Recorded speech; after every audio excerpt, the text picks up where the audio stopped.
আজকে একটা চক্রবৃদ্ধি সুদের উপর অঙ্ক এনেছি। দেখো অঙ্কটা হলো 400 টাকার 2 বছরে সমূল চক্রবৃদ্ধি 441 টাকা হলে বার্ষিক শতকরা চক্রবৃদ্ধি সুদের হার কত, সেটা আমরা কিভাবে বের করব। দেখো উত্তর,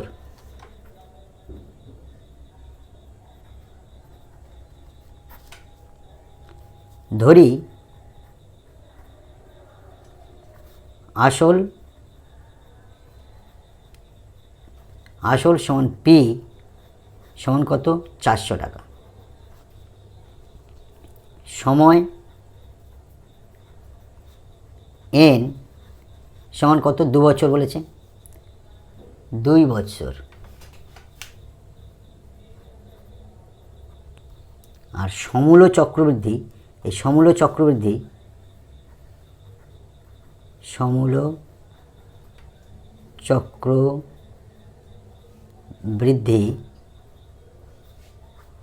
এ সমান 441,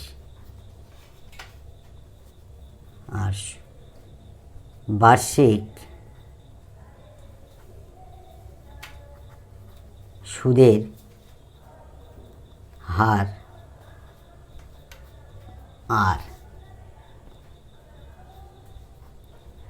%। তাহলে এখান থেকে আমাদের সুদের হারটা বের করতে হবে, আর এর মান। তাহলে আমরা একটা সূত্র কি জানি, দেখো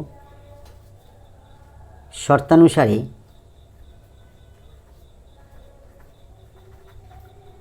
বা সূত্রানুসারে কি লিখছি, পি এর সঙ্গে আমাদের গুণ হবে 1 প্লাস r%, সময় কত n সমান আমাদের এ পাই।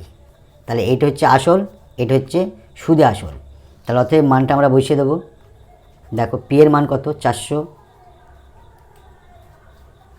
1 প্লাস আর এর মানটা নেই, আর বসিয়ে দিলাম 100, এন এর মান কত 2 বছর, 2 দিলাম, এ অর্থাৎ আসল, আর সুদ চক্রবৃদ্ধি সমূল চক্রবৃদ্ধি হচ্ছে 441। এইটা ইকুয়েশন করে আমরা আর এর মান যেটা বের হবে সেটাই উত্তর। অতএব দেখো 400টা এখানে গুণ সম্পর্ক আছে, আমরা সমানের ডান দিকে দিলে ভাগ হয়ে নিচে বসবে। তাহলে 1 প্লাস r/100 স্কোয়ার, নিচে 441 এর নিচে চলে এলো 400,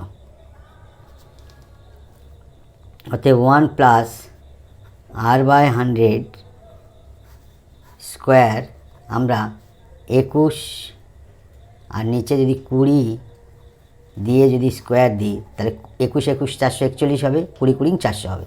দেখো এদিকে স্কোয়ার এদিকে স্কোয়ার, তাহলে কেটে গিয়ে থাকছে 1 প্লাস r/100 সমান 21/20। আমরা এদিকে যদি বা বর্গমূল করি, এদিকে যদি বর্গমূল করি, তাহলে এটা কেটে যায়, বোথ সাইডে আমরা বর্গমূল করলাম। তাহলে অতএব r/100 প্লাস 1টাকে ডান দিকে নিয়ে গেলে কী হবে, -1 হবে।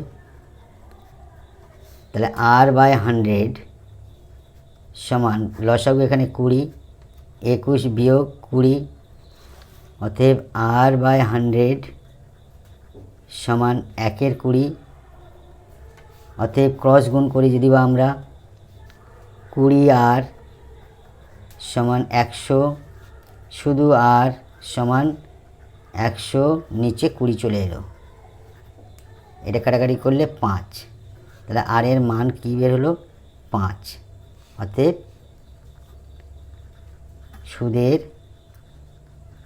হার 5%। It will be answer. Thank you.